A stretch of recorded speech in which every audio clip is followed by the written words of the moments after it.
Evo, prije nego i počne propovjed, da ne zaboravim, pozdravite mi puno Vestal kad ih vidite. Baš nam je drago. Tako da evo, pozdravite ih meni osobno, ali i od crkve isto. I kao što sam rekao prije, planirat ćemo doći svakako malo do vas, da vas vidimo. Ok. Molim? Aha, ok, dogovoreno. Možeš sa nama ići lijepo u kombi i vozimo se. Zadnji put je bilo stvarno veličanstveno. Sve zajedno i evo ga. Ok. Dobro jutro i Božji blagoslov još jednom svima. Vas sam posebno ovdje pozdravio. Pozdravit ću sada posebno sve one koji nas gledaju možda direktno ili koji će nas gledati kasnije. Tako da Božji blagoslov i vama i želim stvarno da uživate u Božjoj riječi. Nekako život prolazi, imamo teškoće, uspone, padove, ali šta vas najviše hrabri kad ste tako dole? Kad otvorite Bibliju, koji su tekstovi koji vas daju ohrabriti? To ja vas pitam. Da podijelite sa mnom iskustva. Psalmi, općenito psalmi, ok, to je nekako univerzalni odgovor. Je, ok. Drugo neko? Aha, ok. Kološani tekst, posebno oni koji govore za nebo, di je naša nada, gdje nas pokazuje. Neki znaju proročanstva proučavati, ali ja osobno, znači to je kod mene, jako volim, reci, nisam čuo. Ljubljanima 3. glava 17. stih kaže sve mogu Su Kristu ko. Tako je. A to je za mene kao mač koji ne treba dirati. Ja nosim mač, ja sam naoružan, ali ne treba dirati. Ne treba ga vaditi. Je. Božja sila je Sveti Duh. Je. On će čistiti svakog. Je. Evo, od psalama, od proročanstva, od tekstova kojih nas, pa čak i jedan stih koji nas može onako gurati i stalno si ponavljamo. Čak nam Ellen White, zaboravio sam u kojoj knjizi, ali kaže da i ove pjesmarice, da se učimo, jer prije progona nećemo imati više niti Biblije, niti pjesmarice, niti ništa. I onda te neke stvari, kad nam bude teško, kad pjevamo, kad se ponavljamo, jer svaka ova pjesma je zapravo neka mini propovjed kad pogledamo. To će nas isto gurati naprijed. A meni nekako, kad sam onako baš dole, kad sam, znate, onaj neki, čak i kad vam se ništa posebno u životu ne dešava, ali nekako potonete. Ima onih dana kad ste dole. Tada volim otvoriti molitve u Bibliji, imam ih posebno sve podcrtane, napisane i stalno čitam te molitve. Da li od Danijela, da li od Nehemije, a da ne kažem Isusove molitve. I danas ćemo upravo proučavati jednu Isusovu molitvu i to najveću Isusovu molitvu. Znate gdje se nalazi? I Ivan 17. poglavlje. Kad je prije križa Isus se molio za sve što ga čeka, ali molio se i za crkvu. Ima jako puno primjere u toj molitvi. Skoro svaki stih bi mogao biti propovjed. Ali ono što ja danas želim kazati, ono što sam ja vidio u ovom dijelu, posebno u prvim počecima, je Isusova molitva šta je prava crkva. Kad bi ja sad vas pitao šta je prava crkva, sigurno bi od vas 10 dobio 20 različitih odgovora. I napisao sam statistiku šta je bitno da prava crkva ima. I većinom Amerikanci rade te statistike i ja sam našao tu neku američku od protestanata, znači od svih, ne samo od naših. Znate li šta je na broju 1? Da crkva mora imati da bude prava crkva. Parkiralište. Na broju 1 je parkiralište. Broj 2, dječji odjel. Znači oni moraju imati posebne sobe da će moći djeca biti i roditelji. Većine te protestantske zajednice imaju, znači nekako roditelji izoliraju kao kad su Židovi odvajali se, muškarci unutra, žene i djeca na nekom posebnom mjestu. I to su kad idete dalje, propovijed dođe negdje između 8. i 10. mjesta. Interesantno mi je. Znači, Božja riječ negdje tamo između 8. i 10. mjesta. Ima još tu puno detalja.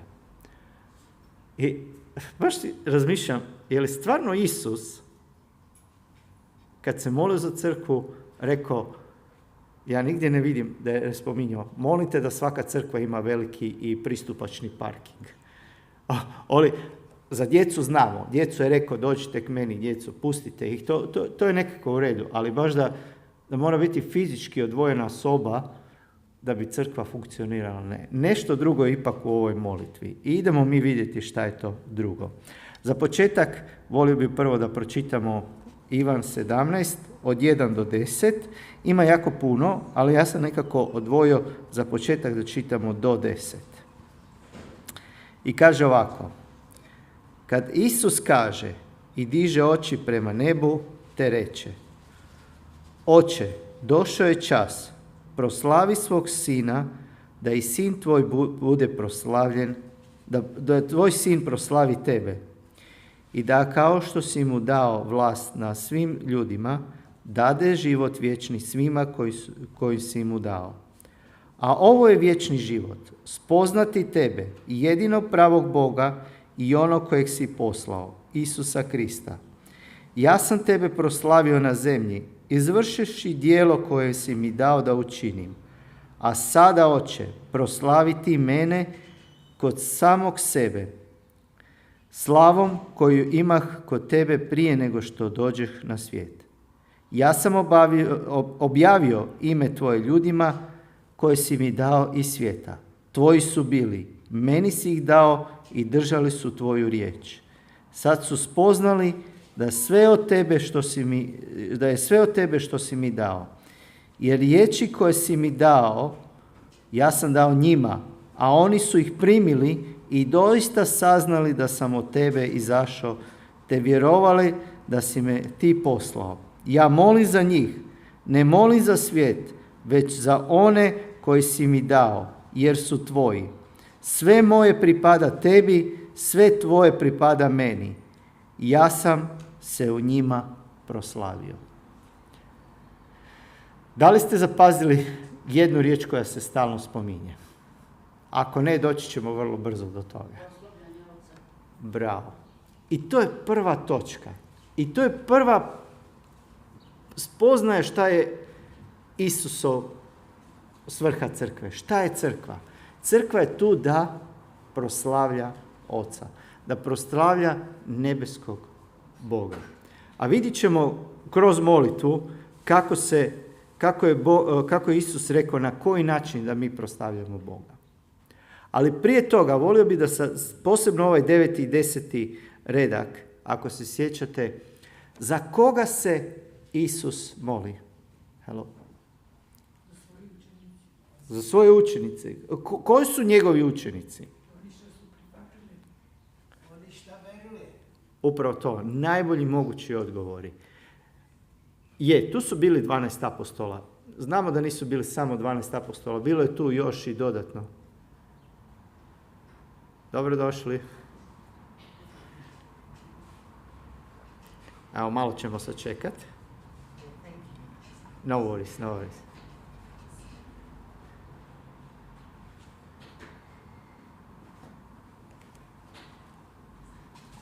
Good morning, Richard.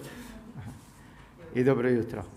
Evo, cure, pošto samo malo kasnite, vi smo Ivanu, nema problema, Ivan 17. poglavlje i proučavamo Isusovoj molitvi za učenike. Sad smo pročitali, niste puno propustili. Glavno pitanje, malo da vas uvedem, je šta je stvarno prava crkva? Za koga se Isus moli i šta prava crkva može imati? Prije smo malo spomenuli jednu statistiku da prava crkva treba imati parking, tako kažu, i dječji odjel dobro. Ali Isus stvarno kaže nešto drugo. Došli smo već do odgovora. Prava crkva ili svrha crkve je da proslavi Boga. Idemo sad vidjeti na koji način. U 10. retku, kad Isus kaže slušajte ove riječi, sve moje pripada tebi, a sve tvoje pripada meni. Ja sam se u njima proslavio. Kad kaže u njima, misli u svojim učenicima, u ljudima. Ali ne samo oni koji su trenutno bili živi tamo, nego svi oni, bravo, i Alex i Elena su spomenuli, oni koji su prihvatili Isusa Krista, oni koji vjeruju u Isusu Krista. To su svi učenici. Vi ste i ja skupa sa vama ti za koje se Isus moli. Ova posrednička molitva koja je bila izrečena prije 2000 godina i dan danas stoji kao molitva. Jer Isus se i dan danas još uvijek moli za vas. I idemo sada vidjeti ovo što je Zdenka, je tako Zdenka? Mira, sorry, da. Što si ti ulovila? Cijelo vrijeme, pogotovo u ovom dijelu, 6 puta se spomenulo proslaviti. Ali kroz cijelu molitvu Isus to govori. Pogledajte recimo 22. redak. Kaže, ja sam predao slavu koju si mi dao, da budu jedno kao što smo mi jedno. Ja u njima i ti u meni. I 24. redak. Oče, htio bi da oni koje si mi dao budu gdje sam ja, zajedno sa mnom, da promatraju slavu koju si mi dao, jer si me ljubio prije postanka svijeta. Cijela molitva je prožeta sa Isusom koji govori o slavi Božji. Mi znamo šta se desilo. Je li Isus imao slavu Božju kad je bio na nebesima? Je li se on odrekao te slave da bi došao na zemlju? Rodio se, bio je običan čovjek kao nas, ali cijeli svoj život on je radio šta? On je ponovo upućivao svaki korak na njegovu slavu. I mi znamo priču, znamo kako je to radio. Posebno 3,5 godine kad je hodao sa apostolima i sa učenicima, svaki trenutak je proživio da proslavlja svog nebeskog Oca. Sad na kraju, on se to isto moli za svoju crkvu. Ako ste primijetili koliko puta smo čitali da, evo opet možemo u 6. redu. Ja sam objavio tvoje ime ljudima. 4. redak kaže, ja sam tebe proslavio na zemlji. Cijelo vrijeme govori, to sam napravio. I onda se moli da to isto rade učenici. Da rade njegova crkva. Ok, idemo...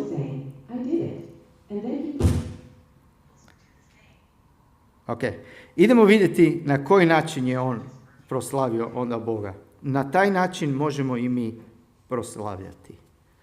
Ok, prvo, proslaviti Boga možemo na 2 načina. A to je da doživimo, da ga vidimo i da onda kažemo. Idemo prvo uzeti ovo, vidjeti, doživjeti Boga. Sad kad bi vas pitao i kad bi bili iskreni, svi bi mi rekli, to nije naše iskustvo. Mi nismo vidjeli Boga, nismo ga doživjeli, je li tako? Budimo iskreni. Ali znate što to nosi? Izaja 6. poglavlje. Je li Izaja vidio Boga? Slava Božja kad se pokaže, donosi od onog wow do jao meni. Kad je Izaja vidio Boga i slavu Božju, šta je rekao? Jao meni, umirem. Mojsije je htio vidjeti slavu Božju. Se sjećate koliko je Mojsije htio vidjeti Božju slavu? I Bog mu je rekao, o da, pokazat ću te. Ali prije toga moraš se okrenuti leđima. Stavit ću te na zid. Samo ću malo proći pored tebe, a još ću te i zakloniti. Zašto? Jer slava Božja od onog wow bi došlo na ono Jao meni. Pastiri u Novom Zavjetu, kad su vidjeli dio slave Božje, nisu vidjeli Boga, ali vidjeli su anđele kad se Isus rodio. Koja je bila prva reakcija njihova? Jao nama. Uplašili su se te spoznaje.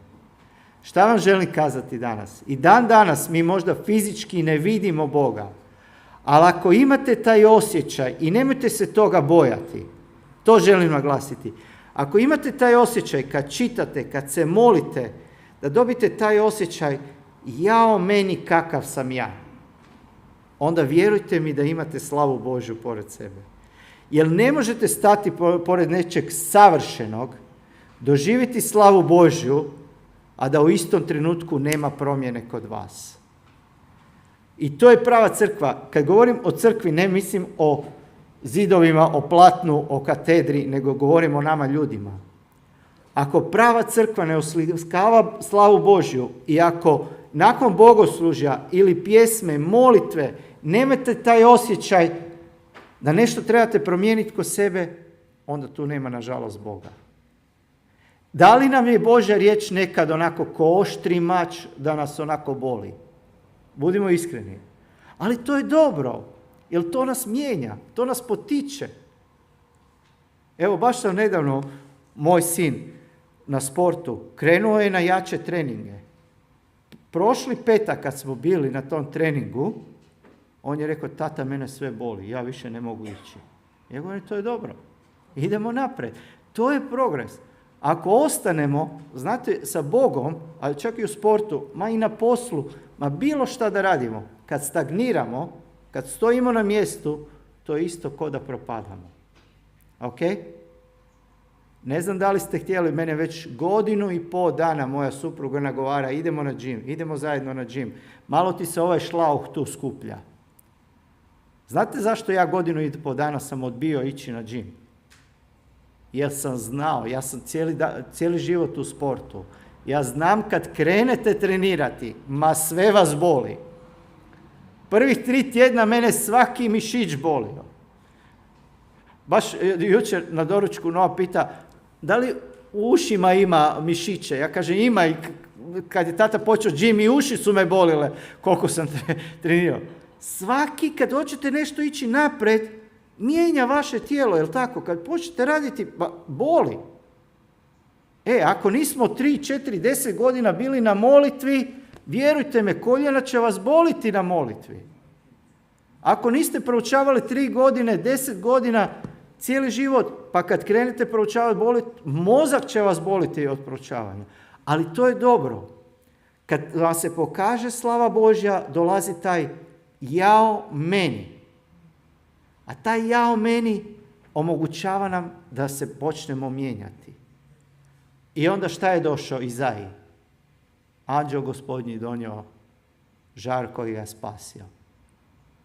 Anđeli su pastirima rekli, nemojte se bojati, sad ćete doživjeti pravu slavu.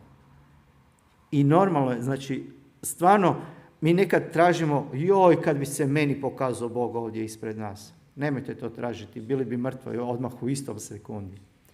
Ali imamo dovoljno, najmanje kroz Bibliju, a ne najmanje, najviše. Kroz molitvu, kroz pjesme, to je ono što možemo doživjeti slavu Božju. I to je ono što nas mijenja. Slava Božja je nešto što nas mijenja i što nas treba mijenjati. Od onog wow treba doći do jao meni kakav sam. Da završim to misao, šta je Pavle rekao nakon 10-15 godina službe? Se sjećate njegove rečenice? Ja ću karikirati, neću je točno pojaviti. Kaže, što sam više Bogu bliži, to vidim da sam gori kao čovjek. Što se bliže približavam Bogu, čini mi da sam gori.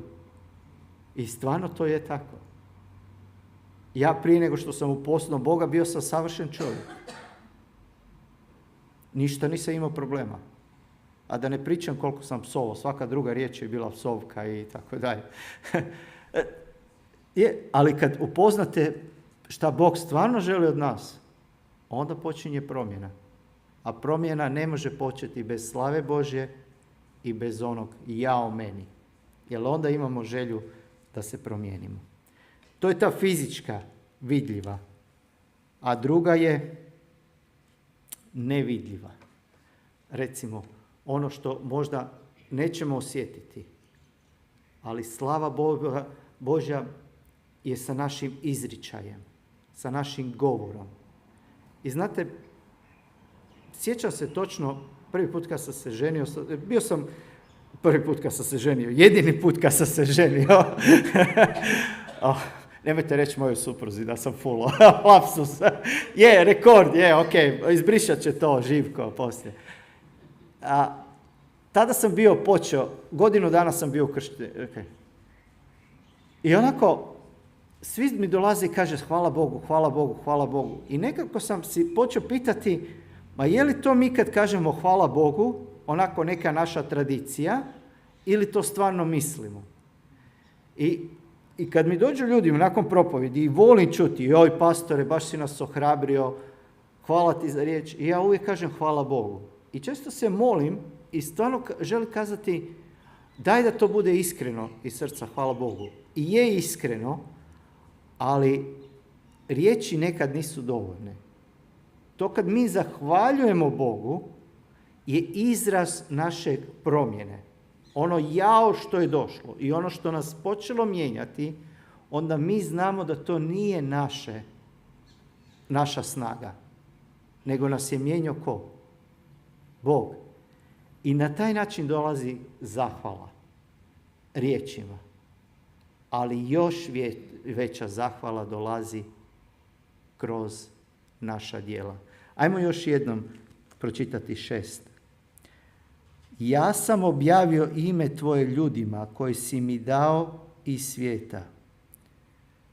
Tvoji su bili, meni si ih dao i držali su tvoju riječ.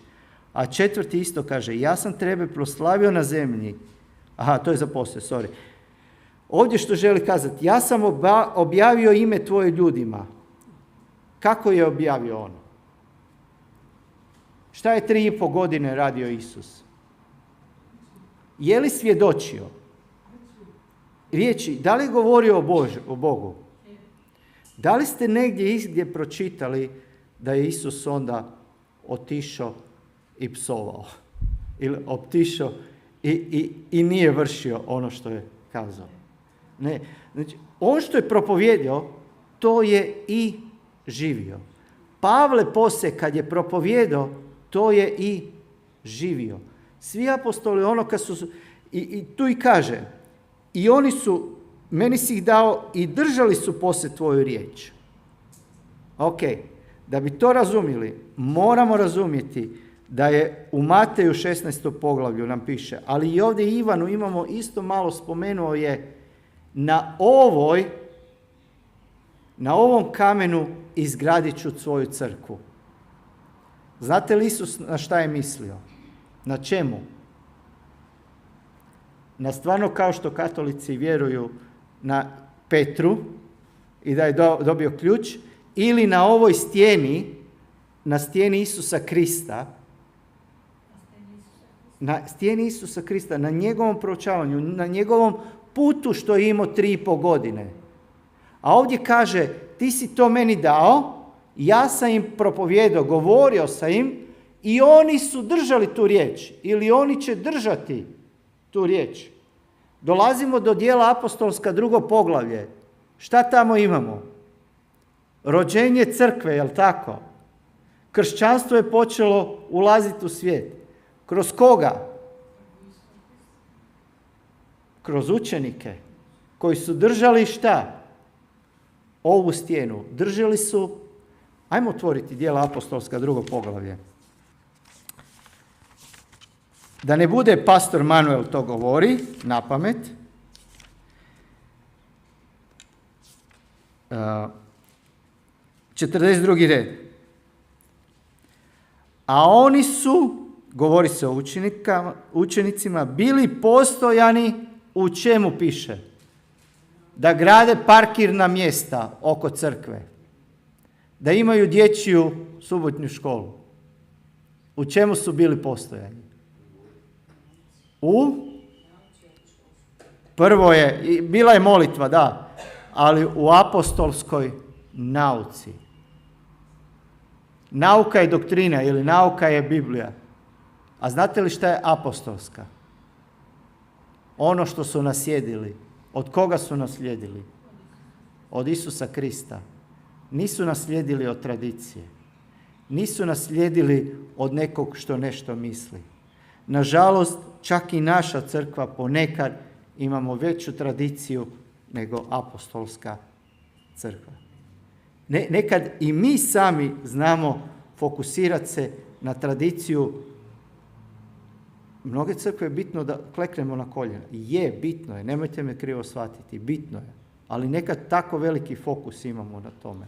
Bitno nam je kakva je muzika. Je, bitno je. Ali fokusirani smo više na to. Bitno je da li pastor ima kravatu ili nema. A nije bitno kako. Mogu doći u običnoj majici, ali ako propovijedam iz Biblije, to je ono što će nas privući. To je ono što je Isus htio kazati. Apsolutno da je bitno. Lijepo je vidjeti čovjeka i sređenog i uredno i lijepo je da je crkva i usisana i sve to i igra ulogu. Ali ako smo promašili pravi smisao, možemo imati 1000 mjesta parkinga, najljepšu dječju subotnju školu, možemo imati najčišću crkvu, ali ako ne propovijedamo nauku Isusa Krista, onda smo izgubili svrhu. I to je ono što je Isus ovdje naglasio. I za to se on najviše molio. Nekoliko puta je spomenuo. Ja sam primio Oca od tebe. To sam izvršavao u mojih 3,5 godine. A sad sam to predao vama, a oni će i nastaviti. Znate li onda djela apostolska šta je bilo?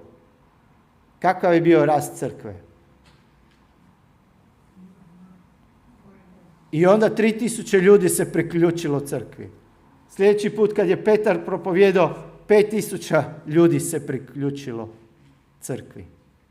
Jer su imali apostolsku nauku, lomili kruh, molili se i sve ovo drugo što su radili.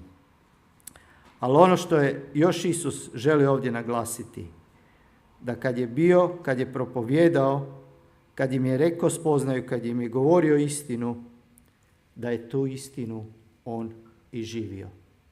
I ovdje ide kritika, nažalost, nekad na nas kao kršćane i treba biti sad onaj jao, ali taj jao će nas promijeniti. Mi smo dobri u propovjedanju, mi kao adventisti smo jako dobri u poznavanju Biblije. Kad nas nešto pitamo, mi ćemo to vrlo lako kazati. Ali moje pitanje danas, da li to što propovijedamo jednako prati naša djela? To je pitanje. Da li mi pokazujemo, mi možemo biti savršeni kršćani subotom ujutro, propovijedati i znati, ali onda u nedjelju ujutro doći i posvađati se sa susjedom zbog lista koji je pao na našu stranu zemlje. Karikiram. Mogu ja sad imati savršenu propovjed i sad sjesti u auto i prvi koji mi izleti ispred mene nazvat ga svim mogućim životinjskim imenima. I to da me čuje cijeli svijet. To želim. Taj jao malo da shvatimo. Da li stvarno ono što propovijedamo i živimo u našem svijetu? Ne želim nikoga suditi, želim da se stvarno preispitamo i da ako možda radimo krivo, da počnemo raditi i pokazivati slavu Božju onako kako se Isus molio za nas. Još jednom ću kazati, kad smo čitali ovo, on je kazao, Bože, od tebe sam primio, Oče, od tebe sam privio, to sam govorio, to sam živio i sad to predajem za njih. A onda se moli, kroz cijelu molitvu, možete poslije čitati, da to oni stvarno i izvršavaju. Da kao što je on prošao te 3,5 godine, kao što je njegova služba bila, da naša služba bude potpuno ista. Prva točka, i prva bitna stvar za crkvu je da pokazuje slavu Božju. Da slavi Boga, da jača, ali isto tako da u svom životu poslavi. A druga je četvrti redak. Ponovo se vratimo na četvrti redak. A ja sam tebe proslavio na zemlji i sad ključ. Kako je on proslavio? Kako je slavio Boga na zemlji? Je šta mislite? Jer sam izvršio djelo koje si mi dao da učinim. Ovo je ključ propovjedi. Šta je Isus rekao? Ja sam proslavio tebe, jedinog Boga, na zemlji, izvršujući djelo koje si mi dao. Jednostavna, kratka riječ, a tako snažna. Drage moje braće i sestre, svatko od vas ima zadatak od Boga. Svako od vas ima svrhu zašto postoji na ovoj zemlji. Bog vas je točno stavio u tu obitelj. Bog vas je točno stavio u to susjedstvo. Bog vas je namjerno doveo u ovu crkvu. Bog vas je spojio sa nekim prijateljima.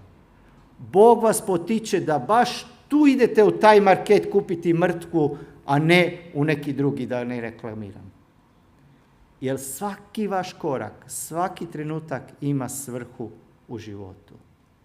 Isus je upravo to napravio. On je izvršio zadatak koji mu je Bog dao. Je li njegov bio zadatak da dođe, preuzme grijeh, da ih odnese na križ i na taj način spasi čovječanstvo? To je bio njegov zadatak. On je to ispunio. Meni je možda Bog dao zadatak da budem propovjednik. Vama će dati zadatak da budete savršeni roditelj, da možda budete dobar susjed, da možda pomirite nekog u obitelji. Možda ćete dobiti zadatak da ovoj ženi kad kupite mrkvi kažete dobar dan, kako si mi danas? I kad vam počne plakati, da je slušate ako treba i 30 minuta.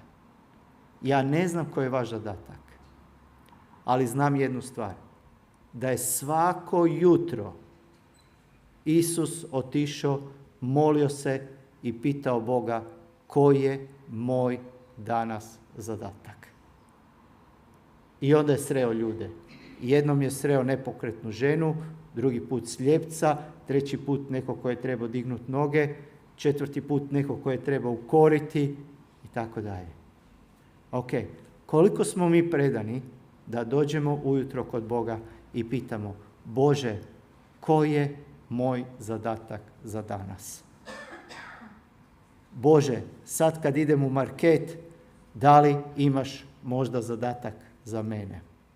Kad idem u džim sa svojom suprugom, da li imam zadatak tu? Znate, vi znate da volim biti iskren prema vama. Kad pripremam propovjed, kad sam pripremao ovu propovjed, znate li koliko sam se puno molio? Barem vjerujete da sam se molio, mogu vas i lagati. Ali stvarno, jesam. Bože, daj mi riječ za Makedonsku crkvu. Toliko sam predan tome. Ali kad idem u šetnju sa psom, vjerujte mi, nikad se ne pomolim. I ljudi prolaze pored mene i ja ih ne vidim. Pod navodnicima, vidim ih. Ali možda bi trebao početi mijenjati sebe i kazati Bože, sada kad idem sa svojim psom šetati, da li imaš neki zadatak za mene?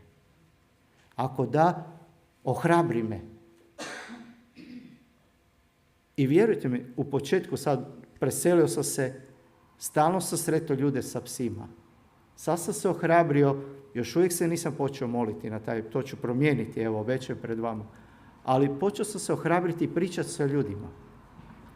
Izvanredna prilika, imati psa, susresti se s drugim ljudima koji vole psa i pričaš sa njima. Sjećam se kad sam bio kod Venere, pa kad je prošao njen susjed, odmah skočila priča sa njim. To je naš zadatak. Možda ćete vi imati nekog u obitelji. Ajmo biti toliko predani Bogu da možemo kazati, Bože, na kraju dana, hvala ti što si imao zadatak za mene i hvala ti što sam ja ispunio zadatak. Da li bi bilo lijepo da mi kao crkva kažemo, a ja sam te proslavio ovdje u Fuckraju i izvršio sam djelo koje si mi danas dao da učinim. Bilo bi to lijepo bilo napraviti. Vjerujte mi, to ću opet ponoviti i to strogo bilo.